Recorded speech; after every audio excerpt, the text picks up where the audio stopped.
Good evening my dear aspirant. Okay, ఈరోజు వార్తల్లో నిలిచిన కరెంట్ అఫైర్స్ను డిస్కస్ చేద్దాం. ముఖ్యమైన అంశాలు స్పోర్ట్స్ కావచ్చు, అంతర్జాతీయ అంశాలు, జాతీయ అంశాలు, ఇవన్నీ కూడా ఈరోజు వార్తల్లో నిలిచిన ముఖ్యమైన అంశాలన్నింటినీ మనం ఎగ్జామ్ పాయింట్ ఆఫ్ వ్యూలో డిస్కస్ చేద్దాం. ఓకే, నెక్స్ట్ ఫస్ట్ న్యూస్ ఏంటిదంటే సునీత విలియమ్స్. మనందరం 9 నెలలుగా వెయిట్ చేస్తున్నాం ఈమె రాక కోసం. ఎప్పుడో లాస్ట్ ఇయర్ జూన్ 5న అంతరిక్ష కేంద్రానికి వెళ్ళి అక్కడే కొన్ని సాంకేతిక సమస్యల వల్ల అక్కడే చిక్కుకొని పోవడం జరిగింది.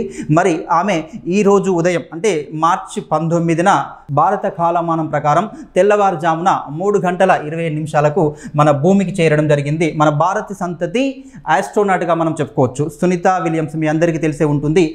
నాసా ఆస్ట్రోనాట్గా గుర్తింపు పొందింది. ఈమె ఆర్జిన్స్ ఎక్కడ అంటే మన భారతదేశంలోనే గుజరాత్ రాష్ట్రానికి చెందిన వ్యక్తిగా మనం చెప్పుకుంటాం. ఈమె మూలాలు అక్కడే ఉన్నాయని చెప్పుకోవచ్చు, సునీత విలియమ్స్. మరి ఈమె అంతరిక్ష కేంద్రానికి ఎప్పుడు వెళ్ళింది, ఈమె ప్రస్థానం ఏమిటి ఒకసారి చూద్దాం, మనం డిస్కస్ చేద్దాం. సునీత విలియమ్స్ మరియు నాసాకు చెందిన మరొక ఆస్ట్రోనాట్ బుచ్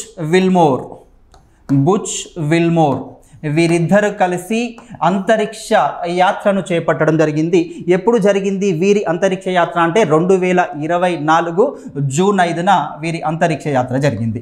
2024 జూన్ 5న కేవలం 8 రోజుల పర్యటనకు వీరు అంతరిక్ష యాత్రకు వెళ్ళడం జరిగింది. కానీ వీరు వెళ్ళిన వ్యోమనౌక సాంకేతిక కారణాలతో, సాంకేతిక ఇబ్బందులతో అక్కడే ఉండాల్సి రావడం జరిగింది. 8 రోజుల కోసం వెళ్ళిన వీరు ఈ 9 నెలలకు పైగా అంతరిక్ష కేంద్రంలో గడపాల్సిన పరిస్థితి రావడం జరిగింది. ఏ రోజున వీరి ప్రయాణం జరిగింది అంటే 2024 జూన్ 5న వీరి ప్రయాణం జరిగింది. మరి దేనిలో వెళ్ళారు అంటే నాసాకు చెందిన, అమెరికా దేశానికి చెందిన బోయింగ్ అనే సంస్థకు చెందిన బోయింగ్ సంస్థకు చెందిన స్టార్ లైనర్ అనే వ్యోమనౌక ద్వారా వీరి అంతరిక్ష ప్రయాణం జరిగింది. స్టార్ లైనర్ అనే వ్యోమనౌక ద్వారా వీరి అంతరిక్ష ప్రయాణం జరిగింది. మరి వీరు వెళుతూ ఉన్నప్పుడే అందులో సాంకేతిక సమస్యలు తలెత్తాయి. మరి దాని యొక్క ప్రధాన సమస్య ఏమిటి అంటే హీలియం లీకేజ్. మనందరికీ తెలుసు, జడవాయువుగా చెప్పుకుంటాం హీలియం.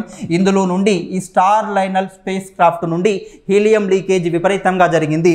మరి క్షేమంగానే వెళ్ళారు, కానీ తిరిగి రావడానికి ఆ వ్యోమనౌక సహకరించలేదు కాబట్టి మరి ఆ వ్యోమనౌక వీరి కోసం 3 నెలల పాటు అక్కడే వెయిట్ చేయడం జరిగింది. అంతరిక్ష కేంద్రంలోనే వెయిట్ చేయడం జరిగింది. భూమికి 400 కిలోమీటర్ల ఎత్తులో వీరు అంతరిక్ష కేంద్రంలో గడపాల్సి రావడం జరిగింది. మరి నాసా అంటే ఈ వీరిని తీసుకొస్తే ప్రమాదకరంగా భావించి ఏం చేసిందంటే ఆ వ్యోమనౌకను మానవరహితంగానే భూమికి చేర్చడం జరిగింది. మరి ఈ స్టార్ లైనర్ వ్యోమనౌక ఎప్పుడు చేరింది అంటే 2024 సెప్టెంబర్ 7న భూమికి కేవలం అది మాత్రమే రావడం జరిగింది. అంటే వారిని అంతరిక్ష కేంద్రంలోనే వదిలేసి రావడం జరిగింది.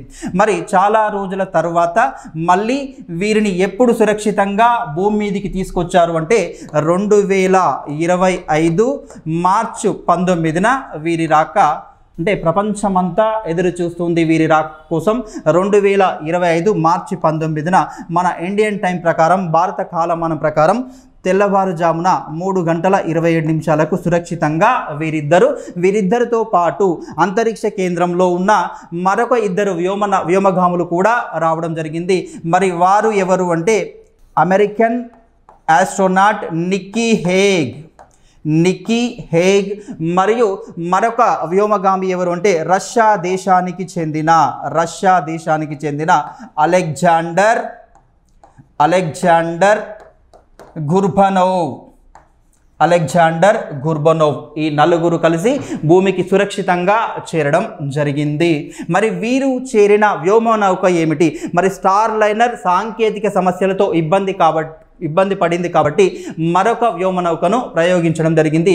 మరి వీరు ఏ వ్యోమనౌక ద్వారా వచ్చారు అంటే స్పేస్ ఎక్స్ సంస్థకు చెందిన, స్పేస్ ఎక్స్ మనందరికీ తెలుసు ప్రపంచంలోనే రిచెస్ట్ పర్సన్గా ఉన్న ఎలాన్ మస్క్కు చెందిన సంస్థ ఇది. ఈ స్పేస్ ఎక్స్ సంస్థ, ఈ సంస్థకు చెందిన క్రూ డ్రాగన్ వెరీ ఇంపార్టెంట్ అండి, క్రూ డ్రాగన్ ఫ్రీడమ్ అనే వ్యోమనౌక వీరిని సురక్షితంగా భూమి మీదకి తీసుకురావడం జరిగింది. మరి ఎక్కడికి చేరారు వీరు అంటే అమెరికాలోని ఫ్లోరిడా రాష్ట్రానికి ఫ్లోరిడా రాష్ట్రంలోని సాగర జలాల్లో సముద్ర తీరంలో వీరిని భూమికి ఒక క్యాప్సూల్ ద్వారా, ఏ క్యాప్సూల్ అంటే స్పేస్ ఎక్స్ సంస్థకు చెందిన క్యూ డ్రాగన్ ఫ్రీడమ్ అనే క్యాప్సూల్ ద్వారా భూమి మీదకి చేర్చడం జరిగింది, సురక్షితంగా రావడం జరిగింది. అంటే 9 నెలల నిరీక్షణకు తెరదించినట్లయిందని చెప్పుకోవచ్చు మనం.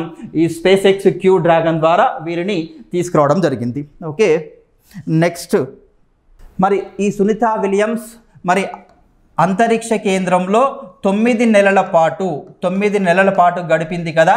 మరి అక్కడ ఏమైనా కార్యక్రమాలు చేసిందా అని చూస్తే మరి ఈమె స్పేస్ వాక్ చేయడం జరిగింది. స్పేస్ వాక్, అంతరిక్షంలో స్పేస్ వాక్ చేసింది.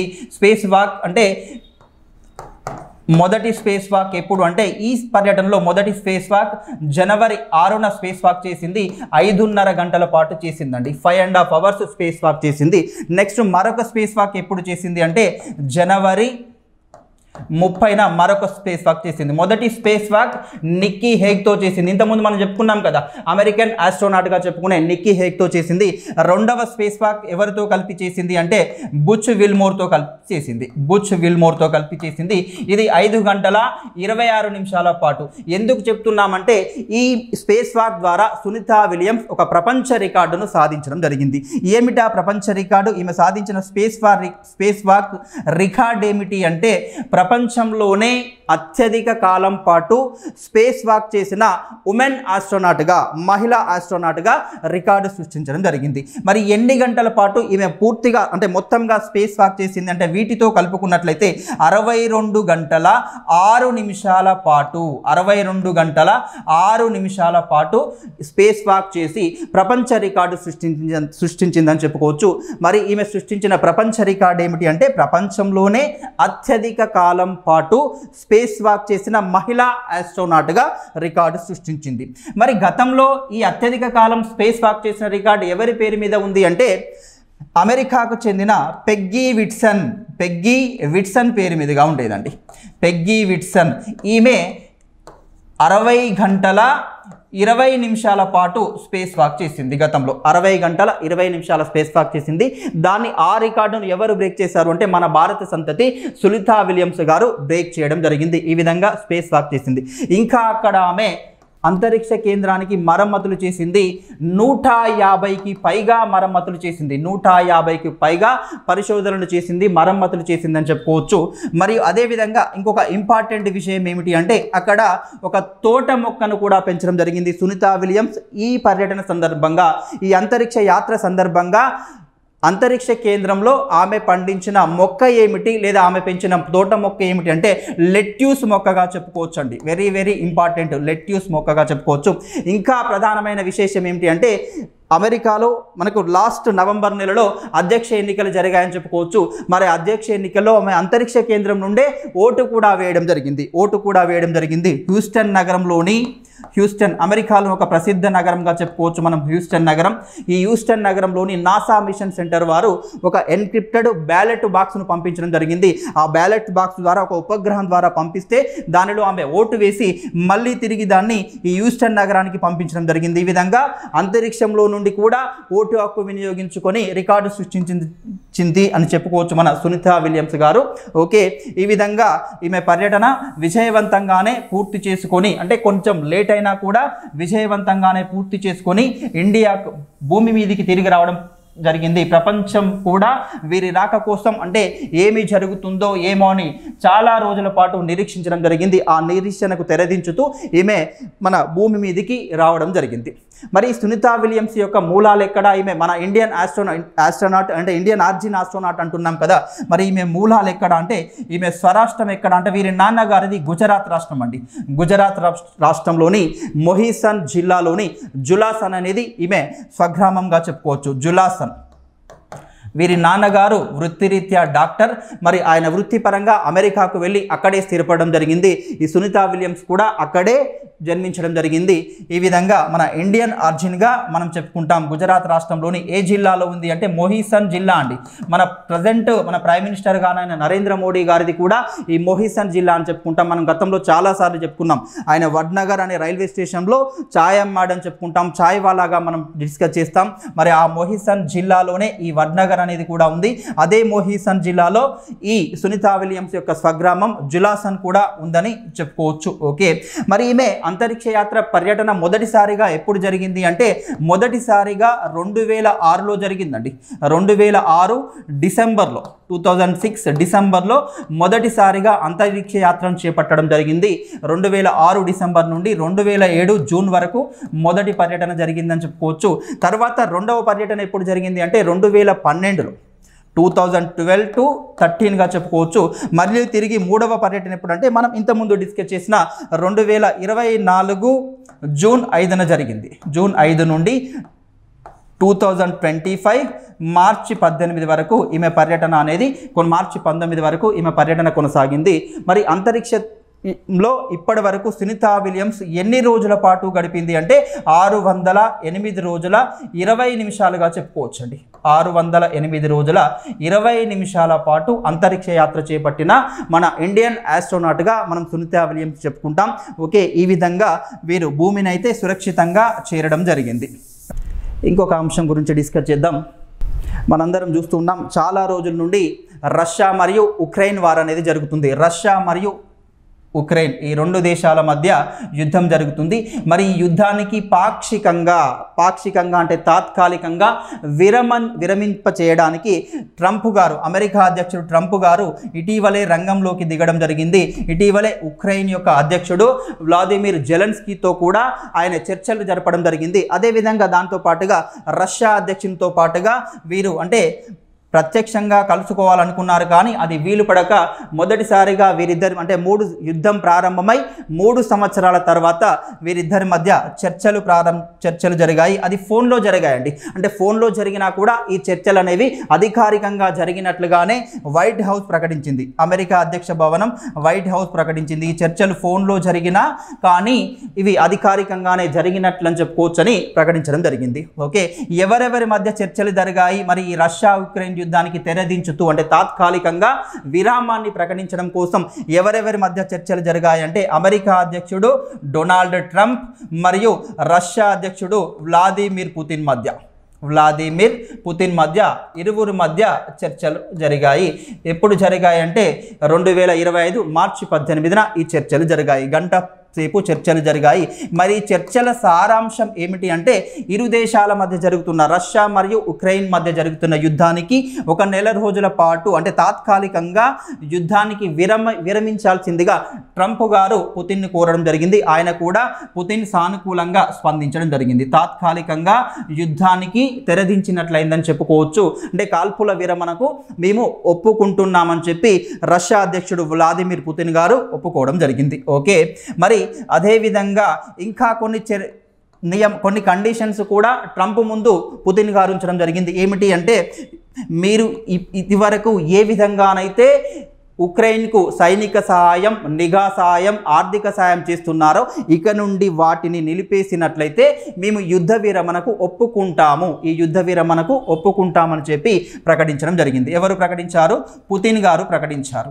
ఓకే, ఈ విధంగా ఇరువురి మధ్య ద్వైపాక్షిక చర్చలు విజయవంతం అయ్యాయి అని చెప్పి ఇరు దేశాల అధికారులు కూడా ప్రకటించడం జరిగింది. మనం చూస్తున్నాం చాలా సంవత్సరాలు అంటే 3 సంవత్సరాలుగా ఇరు దేశాల మధ్య యుద్ధం అయితే జరుగుతుంది. ఏ 2 దేశాల మధ్య అంటే రష్యా మరియు ఉక్రెయిన్ మధ్య యుద్ధం జరుగుతుంది. ఎప్పుడు ప్రారంభమైంది యుద్ధం అంటే మనం చెప్పుకోవచ్చు ఎప్పుడు 2022 ఫిబ్రవరి 24న ఈ యుద్ధం అయితే ప్రారంభమైంది. 2024 ఫిబ్రవరి 24న రష్యా మరియు ఉక్రెయిన్ మధ్య యుద్ధం ప్రారంభమైంది.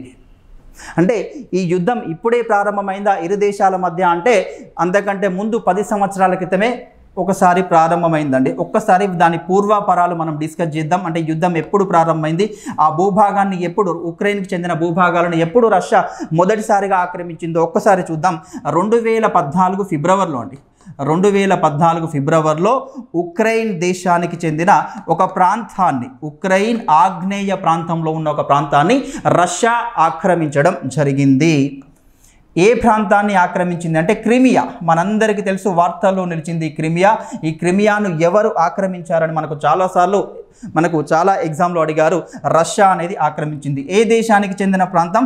ఉక్రెయిన్కి చెందిన ప్రాంతం. ఎప్పుడైతే రష్యా క్రిమియాను ఆక్రమించిందో ప్రపంచ దేశాలన్నీ కూడా రష్యా దేశాన్ని హెచ్చరించాయి. ఎందుకంటే ఉక్రెయిన్ అనేది సార్వభౌమ దేశం, ఆ దేశ భూభాగం మీద ఆ దేశానికే హక్కు ఉంటుంది, కానీ పక్కనున్న దేశాలకు కాదు అని చెప్పి ఈ రష్యాను చాలా దేశాలు హెచ్చరించాయి, తిట్టిపోసాయి. అదేవిధంగా ఇంటర్నేషనల్ క్రిమినల్ కోర్టు, అంతర్జాతీయ నేర న్యాయస్థానం కూడా ఏమని అంటే రష్యాను తప్పుపట్టడం జరిగింది. ఉక్రెయిన్కు అనుకూలంగా ఆ కోర్టులో తీర్పు రావడం జరిగింది, ఇంటర్నేషనల్ క్రిమినల్ కోర్టు.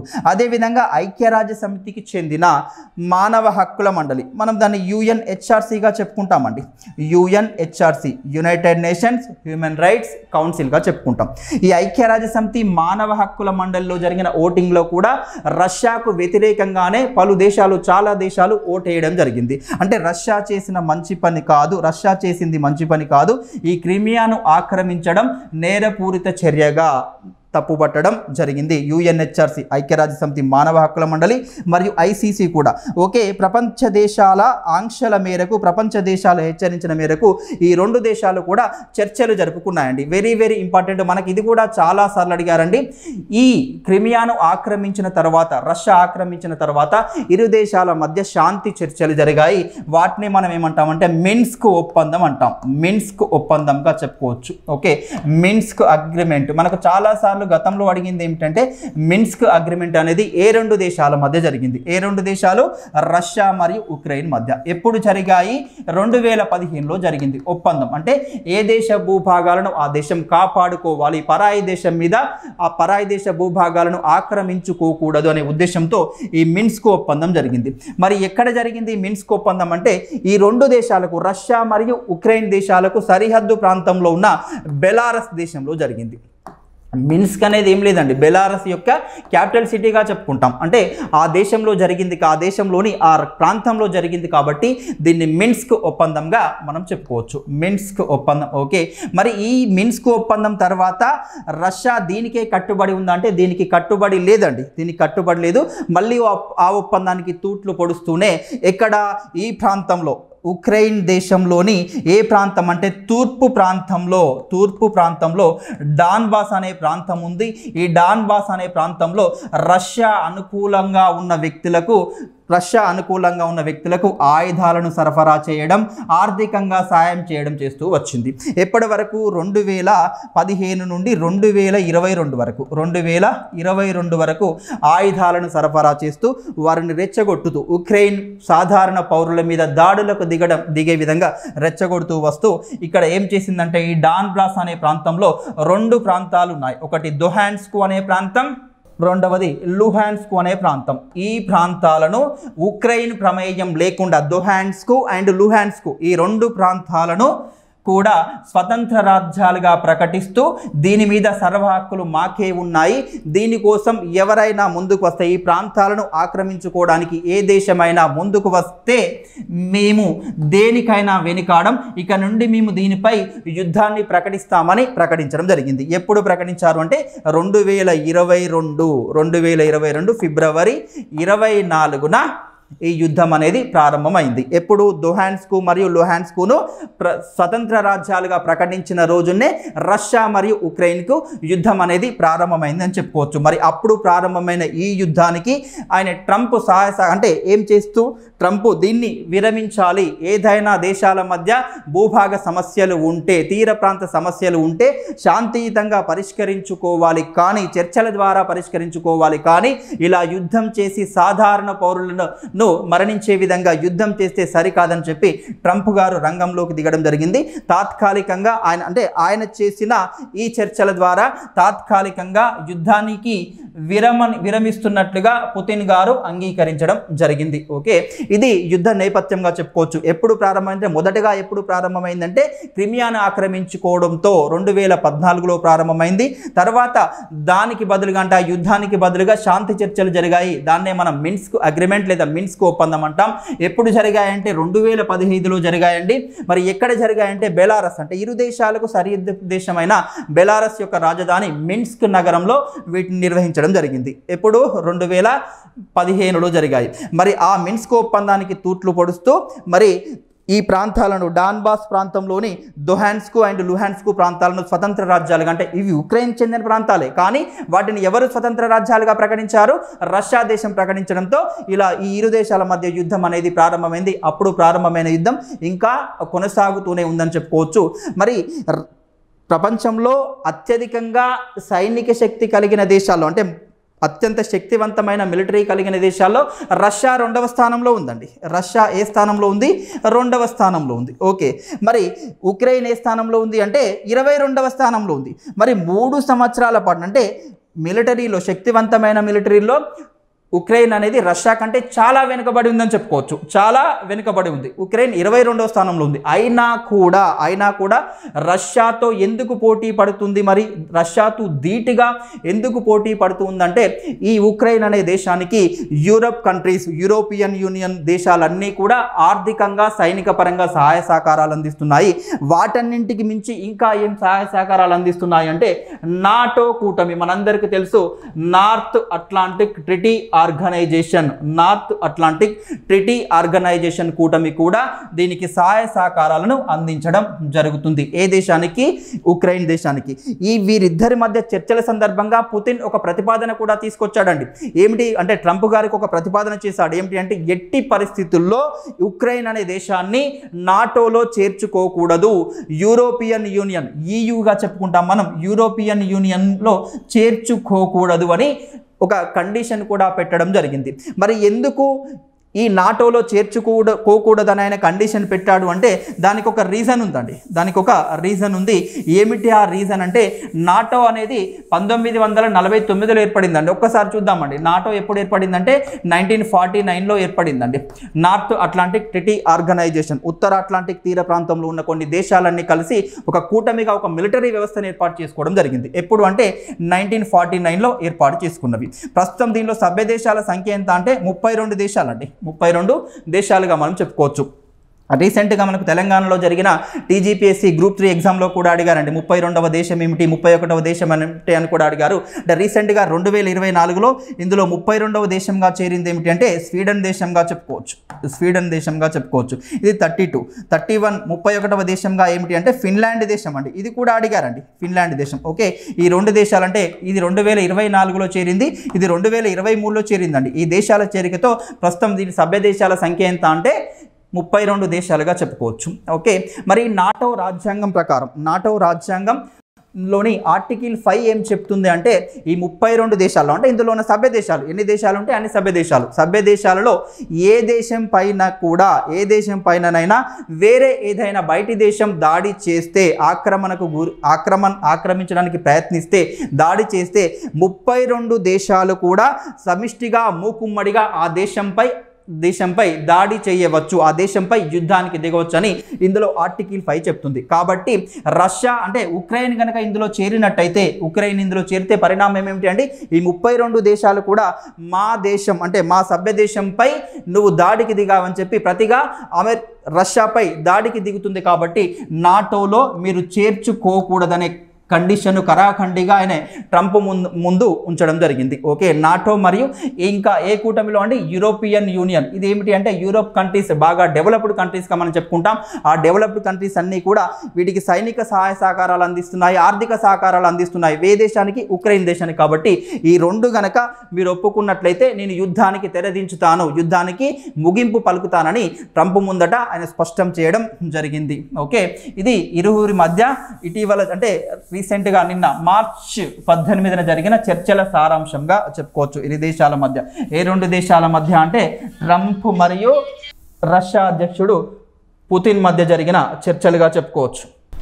నెక్స్ట్ వార్తల్లో నిలిచిన ఇంకొక అంశం మనం చూద్దాం. నెక్స్ట్, దేశంలో అత్యంత కాలుష్య నగరంగా ఢిల్లీ. దేశంలో అత్యంత కాలుష్య నగరంగా ఢిల్లీ అని మనం చెప్పుకున్నాం. ఓకే, వార్తల్లో నిలిచిన మరొక అంశం అత్యంత కాలుష్య నగరంగా ఢిల్లీ. మనం ఎప్పుడు చూస్తుంటాం అంటే మోస్ట్ పొల్యూటెడ్ సిటీ ఇన్ ఇండియాగా మనం దేన్ని చెప్పుకుంటామంటే ఢిల్లీ. ఎప్పుడు చూసినా కాలుష్య నగరాల జాబితాలో మనం ఢిల్లీనే ముందు వరుసలో ఉంటుందని చెప్పుకుంటాం. ఎందుకు ఢిల్లీ ఉంటుంది అంటే ఒకసారి చూద్దామండి. ఓకే, మరి ఈ రీసెంట్గా విడుదలైన ఈ నివేదికను ఎవరు విడుదల చేశారు అంటే సిఎస్సి, మనకు తెలుసు, centre for science and environment ఆర్గనైజేషన్గా చెప్పుకోవచ్చు. ఢిల్లీ కేంద్రంగా పనిచేసే నాన్ ప్రాఫిట్ ఆర్గనైజేషన్, ఒక స్వచ్ఛంద సంస్థగా చెప్పుకోవచ్చు. మరి centre for science and environment organisation, ఈ సంస్థ వారు రీసెంట్గా అంటే భారతదేశంలోని కాలుష్య నగరాల జాబితాపై నివేదికను రూపొందించి విడుదల చేయడం జరిగింది. మరి ఈ నివేదిక ప్రకారం దేశంలోనే అత్యంత కాలుష్య నగరంగా మొదటి స్థానంలో నిలిచింది ఏమిటి అంటే మన దేశ రాజధాని, మన నేషనల్ క్యాపిటల్ సిటీగా చెప్పుకునే ఢిల్లీ నగరం మొదటి స్థానంలో నిలిచిందని చెప్పుకోవచ్చు అండి. మొదటి స్థానంలో లాస్ట్ ఇయర్ కూడా అంటే ఈ సిఎస్సి వారు, centre for scientific and environment organisation వారు విడుదల చేసే నివేదికను మనం అక్యురేట్గానే పరిగణిస్తాం.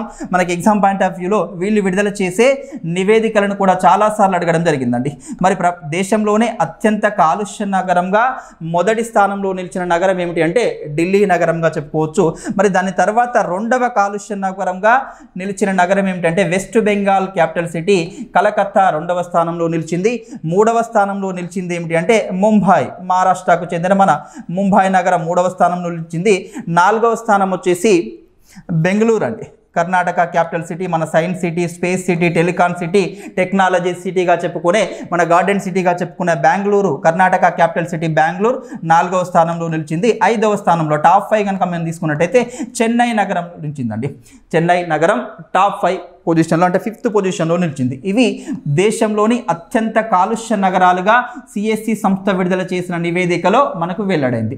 మరి ఢిల్లీ అంటే దీన్ని ఎప్పుడు పరిగణలోకి తీసుకున్నారు అంటే 2024-25 సంవత్సరానికి కానీ పరిగణలోకి తీసుకున్నారు. 2024 డిసెంబర్ నెలను అక్యురేట్గా డిసెంబర్ అంటే చలికాలంలో ఈ నివేదికను నిర్వహించడం జరిగింది. మరి చలికాలంలో ఢిల్లీ మొత్తం బాగా పొల్యూట్గా కనపడుతుంది. దానికి ప్రధానమైన కారణం ఏమిటి అంటే ఢిల్లీ చుట్టుపక్కల ఉన్న రాష్ట్రాలు, ఢిల్లీ చిన్న రాష్ట్రం అండి, విస్తీర్ణంలో చాలా చిన్నగా మనకు కనపడుతుంది. మరి ఢిల్లీ చుట్టూ అంటే బార్డర్ స్టేట్స్గా చెప్పుకునే హర్యానా రాష్ట్రం కావచ్చు, అదేవిధంగా పంజాబ్ రాష్ట్రం నుండి కావచ్చు, రాజస్థాన్ రాష్ట్రం నుండి కావచ్చు. ఇక్కడ ఏమిటి అంటే అగ్రికల్చర్ వేస్టేజ్ అంటే పండిన పంట తర్వాత ఆ వేస్టేజ్ని మొత్తం వాళ్ళు తగలబెడతారు. మరి ఆ తగలబెట్టిన సమయంలో ఆ మొత్తం కూడా ఆ పొగమంచంతా ఢిల్లీని చుట్టుకొని మొత్తం కాలుష్యమయంగా మార్చేస్తూ ఉంటుంది. ఎప్పుడు చూసినా మనకు నవంబర్, డిసెంబర్, జనవరి నెలలో మొత్తం కాలుష్యంగా మారిపోతుంది ఢిల్లీ నగరం. అంటే ప్రధాన కారణం ఇదే అండి, అగ్రికల్చర్ వేస్టేజ్. ఎక్కువగా పంజాబ్ నుండి వస్తుందండి. పంజాబ్ అంటే మన భారతదేశంలో అత్యధికంగా వరి పండిస్తున్న రాష్ట్రాల్లో పంజాబ్ ముందుంటుంది కాబట్టి, ఆ పక్కనే బార్డర్లో ఉంటుంది కాబట్టి ఈ పంజాబ్ కావచ్చు, హర్యానా కావచ్చు, అదేవిధంగా రాజస్థాన్ కావచ్చు, ఈ రాష్ట్రాల నుండి వచ్చే అగ్రికల్చర్ వేస్టేజ్ మొత్తం కూడా ఈ ఢిల్లీని మంచుతో చుట్టేసి కాలుష్య కూరల్లో నింపేస్తుంది. కాబట్టి ఢిల్లీ మొదటి స్థానంలో ఉంటుందని చెప్పుకోవచ్చు. మరి ఎవరు ఈ నివేదికను విడుదల చేశారు అంటే సిఎస్సి అనే సంస్థ అండి. ఇది మన భారతదేశ వ్యాప్తంగా పర్యావరణ పరిరక్షణ కోసం పాటుపడుతున్న ఒక పర్యావరణ సంస్థగా చెప్పుకోవచ్చు. దీన్ని ఎప్పుడు ఏర్పాటు చేశారు అంటే 1980లో ఏర్పాటు చేశారండి. 1980లో ఈ సిఎస్సి అనే సంస్థ ఏర్పాటు కావడం జరిగింది. ఎక్కడ ఉంది అంటే దీని హెడ్ క్వార్టర్ వచ్చేసి న్యూఢిల్లీలో ఉందండి. న్యూఢిల్లీ మన దేశ రాజధాని న్యూఢిల్లీలో దీని యొక్క ప్రధాన కార్యాలయం కొనసాగుతుంది. ప్రజెంట్ దీనికి డైరెక్టర్ జనరల్గా అధిపతిగా ఈ సంస్థకు centre for science and education director జనరల్గా ఎవరు కొనసాగుతున్నారు అంటే ప్రముఖ పర్యావరణవేత్త సునీతా నారాయణ్ గారండి. సునీతా నారాయణ్ గారు ప్రజెంట్ దీనికి డైరెక్టర్ జనరల్గా పనిచేస్తున్నారు. మరి ఎందుకోసం ఈ సంస్థ పనిచేస్తుంది అంటే దేశవ్యాప్తంగా పర్యావరణ పరిరక్షణ కోసం తోడ్పాటును అందిస్తుంది, పర్యావరణ పరిరక్షణ కోసం కృషి చేస్తున్న సంస్థగా చెప్పుకోవచ్చు. మరి ఈ సంస్థ చేస్తున్న కృషికి గాను అంటే పర్యావరణ పరిరక్షణ కోసం ఈ సంస్థ చేస్తున్న కృషిని గుర్తించి 2018లో అండి 2018లో ఇందిరాగాంధీ అంతర్జాతీయ శాంతి బహుమతిని కూడా ప్రకటించడం జరిగిందండి. ఇందిరాగాంధీ అంతర్జాతీయ శాంతి బహుమతి ఈ సంస్థకి ఎప్పుడు ఇచ్చారు అంటే 2018లో ఇచ్చారండి. ఎందుకోసం పర్యావరణ పరిరక్షణ కోసం కృషి చేస్తున్నందుకు గాను 2018లో ఈ సంస్థకు అందించిన బహుమతి ఏమిటి అంటే ఇందిరాగాంధీ అంతర్జాతీయ శాంతి బహుమతి, ఇందిరాగాంధీ ఇంటర్నేషనల్ పీస్ ప్రైజ్గా మనం చెప్పుకోవచ్చు. ఓకే, ఇది ఈ సంస్థకి ఇచ్చారు. మరి రీసెంట్గా ఈ ఇందిరాగాంధీ అంతర్జాతీయ శాంతి బహుమతిని ఎవరికైనా ఇచ్చారంటే రీసెంట్గా 2024 డిసెంబర్లో అనౌన్స్ చేయడం జరిగిందండి. 2024 డిసెంబర్లో ఈ ఇందిరాగాంధీ అంతర్జాతీయ శాంతి బహుమతిని ఎవరికి ప్రకటించారు అంటే చిలీ దేశానికి చెందిన మాజీ అధ్యక్షురాలు, చిలీ దేశ ఎక్స్ ప్రెసిడెంట్గా ఉన్న మిచెల్లీ బ్యాచెలెట్ అండి. మిచెల్లీ బ్యాచెలెట్ పేరు వినే ఉంటారు. మిచెల్లీ బ్యాచెలెట్కు రీసెంట్గా ఇందిరాగాంధీ అంతర్జాతీయ శాంతి బహుమతిని 2024 డిసెంబర్లో అనౌన్స్ చేశారు. డిసెంబర్ 7న అనౌన్స్ చేశారు, కానీ ఇంకా ప్రదానం చేయలేదండి. 2024 డిసెంబర్ 7న ఇందిరాగాంధీ ఇంటర్నేషనల్ పీస్ ప్రైజ్ను మిచెల్లీ బ్యాచెలెట్కు అనౌన్స్ చేయడం జరిగింది. ఈమె చిలీ దేశానికి అధ్యక్షురాలిగా పనిచేసింది. అదేవిధంగా చిలీ దేశ అధ్యక్షురాలిగా పనిచేసిన తర్వాత ఆమె ఐక్యరాజ్య సమితి యొక్క మానవ హక్కుల మండలికి UNHRCకి కూడా డైరెక్టర్ జనరల్గా, సెక్రటరీ జనరల్గా పనిచేసిందని చెప్పుకోవచ్చు. 2018 నుండి 2022 వరకు అండి, 2018 నుండి 22 వరకు UNHRC ఐక్యరాజ్య సమితి మానవ హక్కుల మండలికి అధ్యక్షురాలిగా పనిచేసి సెక్రటరీ జనరల్గా పనిచేసింది మిచెల్లీ బ్యాచెలెట్. ఓకే, ఇది ఈ రీసెంట్గా ఇందిరాగాంధీ అంతర్జాతీయ శాంతి బహుమతిని ప్రకటించబడిన వ్యక్తిగా మనం చెప్పుకోవచ్చు. మరి ఈ CAC అనే సంస్థకు ఎప్పుడు ప్రకటించి ప్రదానం చేశారంటే 2018లో ప్రకటించి ప్రదానం చేయడం జరిగింది. ఓకే, ఇది ప్రముఖ పర్యావరణ సంస్థ, మన భారతదేశ వ్యాప్తంగా పర్యావరణ పరిరక్షణ కోసం కృషి చేస్తున్న ప్రముఖ పర్యావరణ సంస్థగా మనం చెప్పుకుంటాం. మరి ఈ సంస్థ విడుదల చేసిన నివేదిక ప్రకారం దేశంలోనే అత్యంత కాలుష్య నగరంగా మొదటి స్థానంలో నిలిచిన నగరం ఏమిటంటే ఢిల్లీ అని చెప్పుకోవచ్చు. సెకండ్ ప్లేస్లో వచ్చేసి కలకత్తాగా చెప్పుకోవచ్చు. 3వ స్థానంలో ముంబై నగరం ఉందని చెప్పుకోవచ్చు అండి. ఓకే, నెక్స్ట్ వార్తల్లో నిలిచిన ఇంకొక అంశం, ఇది రీజనల్ అఫైర్స్గా మనం దీన్ని డిస్కస్ చేయవచ్చు. అంటే తెలంగాణ రాష్ట్రానికి సంబంధించిన అంశంగా మనం చెప్పుకోవచ్చు. ఏమిటి అంటే చేనేతలకు కొండా లక్ష్మణ్ బాపూజీ అవార్డుగా చెప్పుకోవచ్చు. చేనేత అంటే నేత కార్మికులకు, నేతన్నలకు ఒక అవార్డును మేము ప్రకటిస్తున్నాం, అవార్డును ప్రదానం చేయబోతున్నామని చెప్పి మన తెలంగాణ రాష్ట్ర ప్రభుత్వం ప్రకటించడం జరిగింది, అనౌన్స్ చేయడం జరిగింది. ఏమి అవార్డులు ఇస్తారు? నేత కార్మికులు అంటే అత్యుత్తమంగా పనిచేస్తున్న నేత కార్మికులకు కొండా లక్ష్మణ్ బాపూజీ పేరు మీదుగా అవార్డులు మేము ఇవ్వడం జరుగుతుంది. ఏ రోజున ఇస్తామని ప్రకటించడం జరిగింది అంటే జాతీయ చేనేత దినోత్సవం సందర్భంగా ఈ అవార్డులను అయితే మేము ప్రదానం చేస్తామని చెప్పి ప్రకటించడం జరిగింది. దీనికోసం మే నెలలో అప్లికేషన్స్ కూడా తీసుకొని వాటిని స్క్రూటినీ చేసి ఆగస్టు 7వ తేదీన అంటే జాతీయ చేనేత దినోత్సవం సందర్భంగా ఈ అవార్డును ప్రదానం చేస్తామని మన తెలంగాణ ప్రభుత్వం ప్రకటించింది. అంటే కొండా లక్ష్మణ్ బాపూజీ గారు మనందరికీ తెలుసు. ఎవరు అంటే ప్రముఖ స్వతంత్ర సమరయోధుడు. ఇంకా చెప్పాలంటే ప్రత్యేక తెలంగాణ ఉద్యమం కోసం కడవరకు అంటే ప్రాణం పోయే వరకు పోరాటం చేసిన ఒక గొప్ప తెలంగాణ ఉద్యమకారుడిగా నిలిచిపోవడం జరిగింది. మరి ఆయనకు మన తెలంగాణ ప్రభుత్వం సముచిత స్థానం కల్పిస్తూ, సముచిత గౌరవాన్ని కల్పిస్తూ ఆయన పేరు మీదుగా ఈ కొండా లక్ష్మణ్ బాపూజీ నేత అవార్డులను కూడా ప్రకటించడం జరిగింది. మరి ఎప్పుడు ప్రదానం చేస్తారంట వీటిని అంటే ఇవి జాతీయ చేనేత దినోత్సవాన్ని పురస్కరించుకొని ఆగస్టు 7న ప్రదానం చేయడం జరుగుతుంది. ఆగస్టు 7న ప్రదానం చేయడం జరుగుతుంది. జాతీయ చేనేత దినోత్సవాన్ని ప్రతి సంవత్సరం మన దేశవ్యాప్తంగా నేషనల్ హ్యాండ్లూమ్ డేను ఏ రోజున జరుపుకుంటామంటే ఆగస్టు 7 అండి. ఆగస్టు 7న దీన్ని నిర్వహించడం జరుగుతుంది. జాతీయ చేనేత దినోత్సవం చాలాసార్లు ఎగ్జామ్లో అడిగారండి. జాతీయ చేనేత దినోత్సవం ఎప్పుడు నిర్వహించుకుంటున్నామంటే ఆగస్టు 7న నిర్వహించడం జరుగుతుంది. ఎప్పటి నుండి నిర్వహించుకుంటున్నాం, ఎప్పుడు దీన్ని ప్రారంభించారు అంటే 2015లో ప్రారంభించారండి. 2015లో ఆగస్టు 7న మొదటి జాతీయ చేనేత దినోత్సవాన్ని అధికారికంగా ఎక్కడ ప్రారంభించారు అంటే ఇది మన ప్రజెంట్ ప్రైమ్ మినిస్టర్ అయిన నరేంద్ర మోడీ గారు దీన్ని ప్రారంభించారండి. మోడీ గారు ప్రారంభించారు. ఎక్కడ ప్రారంభించారు అంటే తమిళనాడు రాష్ట్రంలోని చెన్నై నగరంలోని మద్రాస్ యూనివర్సిటీలో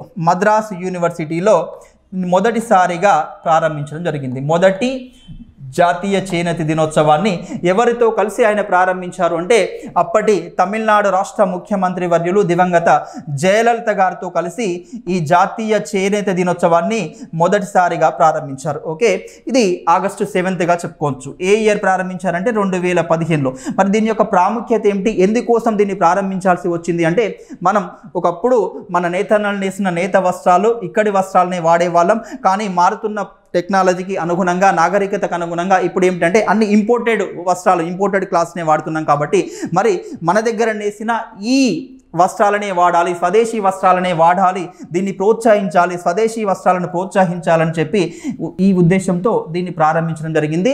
దీన్ని ఎప్పుడు ప్రారంభించారు మొదటిసారిగా అంటే 2015లో. ఏ రోజున నిర్వహించడం జరిగింది అంటే ఆగస్టు 7న. మరి అప్పటి నుండి ప్రతి సంవత్సరం కూడా ఆగస్టు 7ను నేషనల్ హ్యాండ్లూమ్ డేగా నిర్వహించడం జరుగుతుంది. మరి ఈ నేషనల్ హ్యాండ్లూమ్ డేను ఈ ఆగస్టు 7నే తీసుకోవడానికి ఏమైనా ప్రధానమైన కారణం ఉందా అంటే ఉందండి. మనకు స్వతంత్రోద్యమ కాలంలో 1905లో మనందరికీ తెలుసు కలకత్తాలో స్వదేశీ మూమెంట్ అనేది జరిగింది. ఈ కలకత్తా నగరంలో స్వదేశీ మూమెంట్ అనేది జరిగింది. స్వదేశీ ఉద్యమంగా చెప్పుకోవచ్చు మనం దీన్ని. స్వదేశీ ఉద్యమం జరిగింది 1905లో జరిగిందండి. స్వదేశీ ఉద్యమం ఎందుకు అంటే దేశీయ వస్త్రాలనే వాడాలి, దేశీయ వస్తువులనే వాడాలని చెప్పి మన కంట్రీ గూడ్స్నే వాడాలి, కంట్రీ క్లాత్స్నే వాడాలని 1905లో మనకు స్వదేశీ ఉద్యమం జరిగింది. మరి ఈ స్వదేశీ ఉద్యమం 1905లో ఎప్పుడు ప్రారంభమైందంటే ఆగస్టు 7న ప్రారంభమైంది. దాన్ని స్మరిస్తూ దాన్ని గుర్తుగా ఇదే ఆగస్టు 7ను ఈ జాతీయ చేనేత దినోత్సవంగా మన గవర్నమెంట్ ఆఫ్ ఇండియా అడాప్ట్ చేయడం జరిగింది. మరి అదే రోజున ఈ అంటే నేత కార్మికులకు తెలంగాణలో ఉన్న అత్యుత్తమంగా నేత నేస్తున్న నేత కార్మికులకు అవార్డును అందించడం జరుగుతుందని చెప్పి మన గవర్నమెంట్ అయితే ప్రకటించడం జరిగింది. ఎవరి పేరు మీదుగా ఇస్తానని ప్రకటించారు అంటే కొండా లక్ష్మణ్ బాపూజీ పేరు మీదుగా.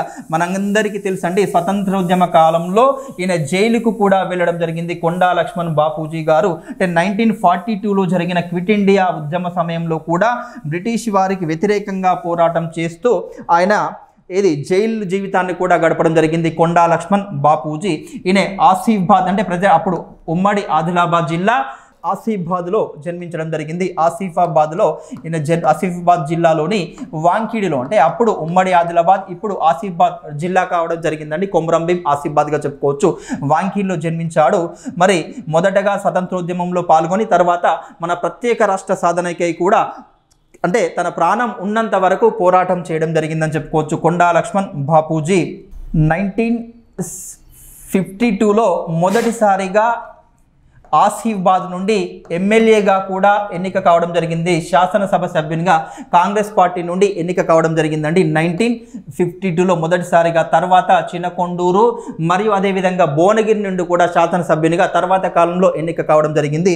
ఇంకా మనకు తెలంగాణ ఉద్యమ సమయంలో మనం ప్రధానంగా చూసేది ఏమిటంటే 1969 తొలి దశ ఉద్యమంలో 1969లో జరిగిన తొలి దశ ఉద్యమంలో ఈయన మంత్రి పదవిని కూడా త్యజించడం జరిగిందంటే తెలంగాణ కొరకు ప్రత్యేక తెలంగాణ రాష్ట్రం కోసం మంత్రి పదవిని త్యాగం చేసిన మంత్రి పదవికి రాజీనామా చేసిన మొదటి వ్యక్తి ఎవరు అంటే కొండా లక్ష్మణ్ బాపూజీ గారు. మనకు చాలాసార్లు డేట్ అడిగారండి.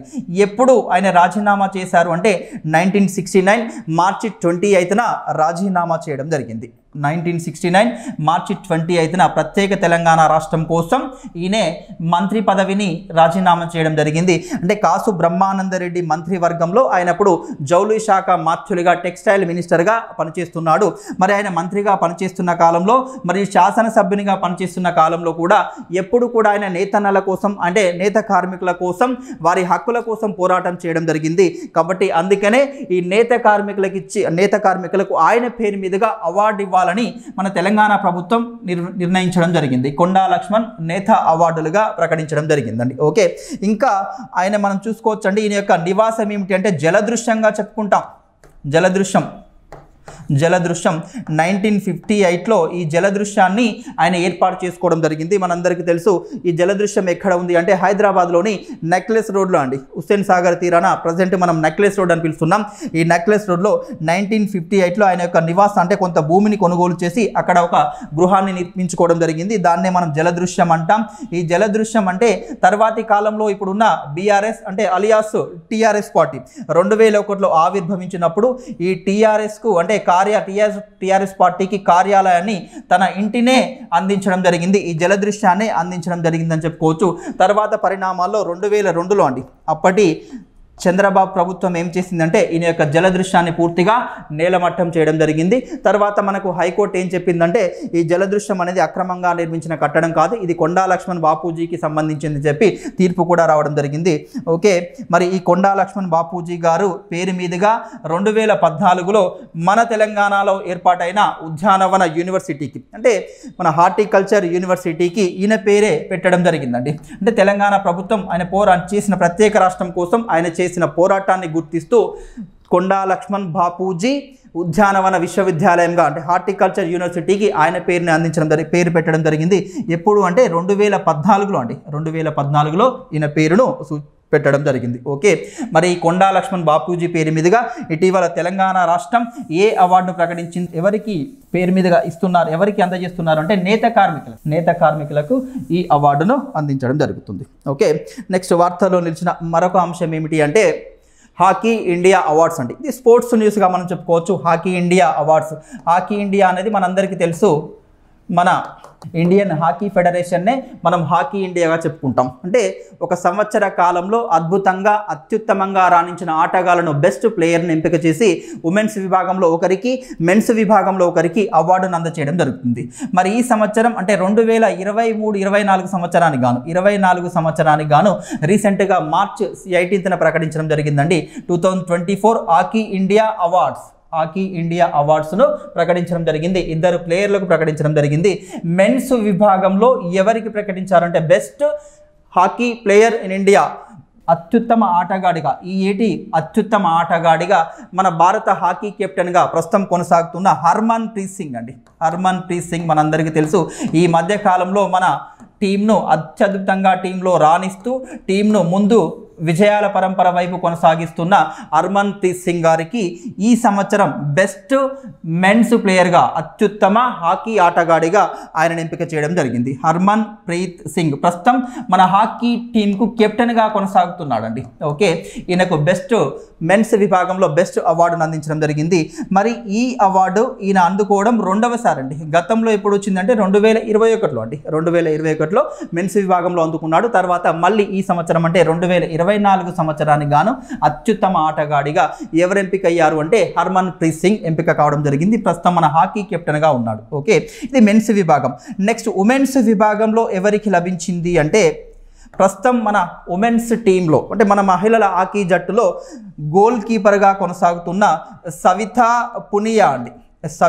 పునియా అత్యద్భుతంగా రాణిస్తున్న సవితా పునియా గారుకి ప్రస్తుతం ఈ మహిళల విభాగంలో అత్యుత్తమ క్రీడాకారిణిగా ఎంపిక చేయడం జరిగింది. బెస్ట్ హాకీ ప్లేయర్లుగా 2024 సంవత్సరానికి గాను 2025 మార్చి 18న ఈ అవార్డులను మన హాకీ ఇండియా ప్రకటించడం జరిగింది. బెస్ట్ మెన్స్ ప్లేయర్గా Harmanpreet Singh, best women's ప్లేయర్గా సవితా పునియాకు ప్రకటించడం జరిగింది. మరి ఈ సవితా పునియా గారు ఈ బెస్ట్ హాకీ ప్లేయర్గా అవార్డు అందుకోవడం ఇది 3వసారిగా చెప్పుకోవచ్చు.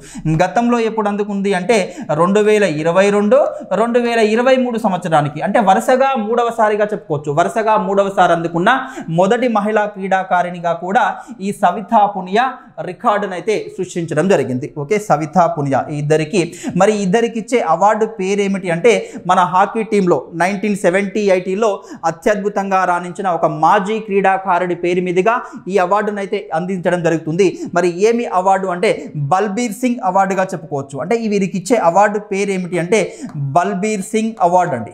బల్బీర్ సింగ్ అవార్డు, ఈయన పేరు మీదుగా అవార్డును ఏర్పాటు చేసి మన హాకీ ఇండియా వారు అవార్డును అందిస్తున్నారు. బల్బీర్ సింగ్ ఉమెన్స్ బెస్ట్ ప్లేయర్గా ఎవరు అంటే సవితా పునియాకు, బల్బీర్ సింగ్ మెన్స్ ప్లేయర్గా ఎవరికి అందజేశారు అంటే హర్మన్ ప్రీత్ సింగ్. మరి దీనికి ఇచ్చే మన హాకీ ఇండియా అంటే భారత ప్రభుత్వ ఆధ్వర్యంలోనే ఈ అవార్డును ఏర్పాటు చేసి ఇస్తున్నారు. మరి దీనికి ఇచ్చే ప్రైజ్ మనీ ఎంత అంటే 25 lakhsగా చెప్పుకోవచ్చు అండి. 25 లక్షల ప్రైజ్ మనీని ఇటీవల అంటే ఈ అవార్డును కూడా అందించడం జరుగుతుంది ఈ అవార్డుతో పాటు. ఓకే, ఇది హాకీ ఇండియాగా చెప్పుకోవచ్చు. మన హాకీ ఫెడరేషన్ ఆఫ్ ఇండియన్ హాకీని మనం హాకీ ఇండియాగా మార్చడం జరిగింది. అంటే గతంలో బ్రిటిష్ కాలంలో ఇండియన్ హాకీ ఫెడరేషన్గా చెప్పుకునే వాళ్ళమండి. మన హాకీ ఫెడరేషన్ గతంలో ఏమని పిలిచేవారు అంటే ఇండియన్ హాకీ ఫెడరేషన్గా చెప్పుకునేవారు. మరి ఇండియన్ హాకీ ఫెడరేషన్ ఎప్పుడు ఏర్పాటైంది అంటే 1925లో బ్రిటిష్ కాలంలో ఏర్పాటైందండి. 1925లో దీన్ని ఏర్పాటు చేశారు.